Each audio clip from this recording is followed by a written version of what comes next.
श्री स्वामी समर्थ. वैशाख शुक्ल षष्टीपासून ते चतुर्दशीपर्यंत नृसिंहाचे नवरात्र साजरे होते. वैशाख शुक्ल चतुर्दशीला नृसिंह जयंती असते. यावेळेस नवरात्र 13 मेला सुरू होतं आहे आणि 22 मे रोजी जयंती साजरी केली जाते. तसेच प्रत्येक महिन्याच्या कृष्ण अष्टमीला नृसिंह व्रत आणि गुरुवारी येणाऱ्या त्रयोदशीला त्रयोदशी व्रत, फाल्गुन वद्य द्वादशीला द्वादशी व्रत अशी ही उपासना केली जाते. आता नृसिंह पूजाविधी कसा असतो तर नृसिंहच्या मूर्तीला स्नान घालायचे, पंचामृत पंचगव्य आदीने स्नान घालावे. मूर्ती नसेल तर फोटो स्वच्छ करून कुंकू, चंदन, केशर अर्पित करावे. मालती, केवडा, अशोक, चाफा, बकुळ, तुळस अशी फुलं अर्पित करावीत. नंतर तूप, साखर, तांदूळ, जवाच्या खिरीची नैवेद्य दाखवायचा. शेवटी आरती करायची. ही विधी नृसिंह पुराणात सांगितलेली आहे. या व्यतिरिक्त आपण रीतीप्रमाणे अनेक भाविक नवरात्र उत्सव साजरा करत असताना उपचार करतात. तसेच देवघरात दिवे लावणे, घट बसवणे या गोष्टीसुद्धा करतात. नवरात्रीचा उपास ज्यांना झेपत नसेल त्यांनी केवळ जयंतीच्या दिवशी उपास केला आणि दुसऱ्या दिवशी पारणे केले तरीसुद्धा चालते. जयंतीच्या दिवशी संध्याकाळी देवाची पूजा करून कैरीचे पन्हे, डाळीची कोशिंबीर, खीर या पदार्थांचा नैवेद्य दाखवायचा आणि नवरात्र कालावधीमध्ये स्तोत्र, कवच, सहस्त्रनाम, अष्टोत्तर शतमाळा आणि नाम या प्रकारे देवाचे नामस्मरण करायचे. कलियुगात जो भक्तियुक्त अंतकरणाने श्री नृसिंहाचे पूजन करेल, म्हणजेच नृसिंह म्हणजे विष्णूचा हा चौथा अवतार आहे. त्याचे सर्व मनोरथ नृसिंह पूर्ण करतील आणि सगळ्या शत्रूंचा त्यांच्या नाश होऊन मोक्षाचा तो अधिकारी होतो. नृसिंहाचा अवतार कसा झाला याबद्दलची एक छोटीशी गोष्ट अशी आहे की हिरण्यकश्यपूने ब्रह्मदेवाकडून वर मागताना म्हणाले की तुम्ही उत्पन्न केलेल्या भूतांपासून मला मृत्यू प्राप्त होऊ नये, तसेच घरात अथवा बाहेर अथवा दिवसा अथवा रात्री ना शस्त्राने, अस्त्राने, भूमीवर अथवा आकाशात प्राण्यांकडून, मनुष्याकडून, देवाकडून, दानवांकडून, मृग, महानाग यापासून मला मृत्यू प्राप्त होऊ नये. तसेच तुमच्याप्रमाणे देखील मला कीर्ती प्राप्त व्हावी आणि सर्व जीवांचा अधिपती असे मला पद प्राप्त व्हावे. युद्धात माझा कोणीही प्रतिपक्षी नसावा आणि न संपणारं ऐश्वर्य मला प्राप्त व्हावे. नृसिंह मूर्तीचे दर्शन हे 16 हात म्हणजे 16 बाहू असलेली श्री नरसिंह स्वामींची मूर्ती ही फक्त मंत्रालय इथेच दिसते आणि तिथेच पाहायला मिळते. ही मूर्ती बघण्याची संधी, भाग्य वर्षातनं एकदाच आपल्याला मिळते. आता कसं आहे की लक्ष्मी नृसिंह देवाची आराधना करणाऱ्यांना शनिदेव त्रास देत नाहीत असं वरदान आहे.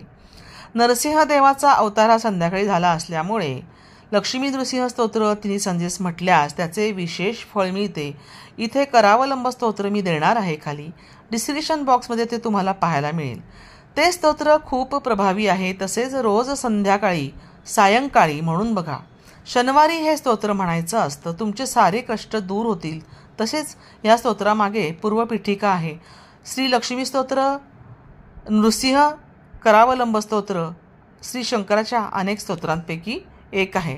श्री शंकर श्री शैलम इथे राहतात. कापालिक नावाचा एक संन्यासी शंकराकडे येऊन स्वतः करत असलेल्या पूजेसाठी एका संन्यासाचा बळी द्यायचा आहे असं शंकराला जेव्हा सांगतो तेव्हा कारुण्यमूर्ती श्री शंकर त्याला लगेच संमती देतात. गुरुचा परमशिष्य पद्मराज नरसिंह देवाची प्रार्थना करून नरसिंह देवाला आपल्या शरीरात प्रवेश करण्याचं आवाहन करतो आणि क्रोधपूर्ण अशा आवेशात त्या कापालिकाचा बली देतो. श्री पद्मराजाच्या अंगी झालेला नरसिंहाचा आविर्भाव शांत करण्यासाठी श्री शंकर त्या क्षणी 17 चरणांचे हे स्तोत्र रचतात आणि ते स्तोत्र म्हणजे श्री नृसिंह लक्ष्मी नृसिंह करावलंब स्तोत्र. नामाप्रमाणेच त्या परमात्म्याचा कर अवलंबून म्हणजेच हात धरून आपण हा भवसागर तरून जाण्यासाठी आमचे रक्षण कर असे साकडे घालणारे हे स्तोत्र आहे. या श्लोकाच्या पठणाने भूलोकी असलेले सकल कष्ट, दुःख, अनारोग्य, सर्व पापे नष्ट होऊन मोक्षप्राप्ती होण्याची करुणा होते. हे स्तोत्र प्रातःकाळी तसेच संध्याकाळी जर पठण केले तर उत्तमच असते आणि ह्या स्तोत्राची रचना आदिशंकराचार्य यांनी केली आहे. अर्थातच हे स्तोत्र मी आपल्या डिस्क्रिप्शन बॉक्समध्ये देणार आहे. तुम्ही हे स्तोत्र जरूर वाचू शकता, म्हणू शकता आणि तुम्ही सगळ्या त्रासातून स्वतःची मुक्तताही करू शकता. नृसिंह म्हणजे विष्णूचा हा अवतार. तर अशा या नृसिंहांनी म्हणजे ज्यावेळेस हिरण्यकश्यपूने असा वर मागितला तेव्हा अशा राक्षसी माणसाला, राक्षसी ह्याला योद्ध्याला मारण्याचं काम काय आहे, तर ते कसं करायचं, कसं मारायचं हा विचार विष्णूंच्या मनामध्ये येत होता, जो आपल्या स्वतःच्या मुलालाच म्हणजे प्रल्हादाला या नृसिंहाच्या भक्तीपासून त्याला वाचवायचं हा तो प्रयत्न करत होता. अशा राक्षसाला मरण द्यायचं कसं, तर त्याला वर तर मिळाला होता, मग आता करायचं काय. म्हणून मग भगवान विष्णूंनी नरसिंह म्हणजेच शरीर मनुष्याचे व मुख सिंहाचे असे रूप धारण केले.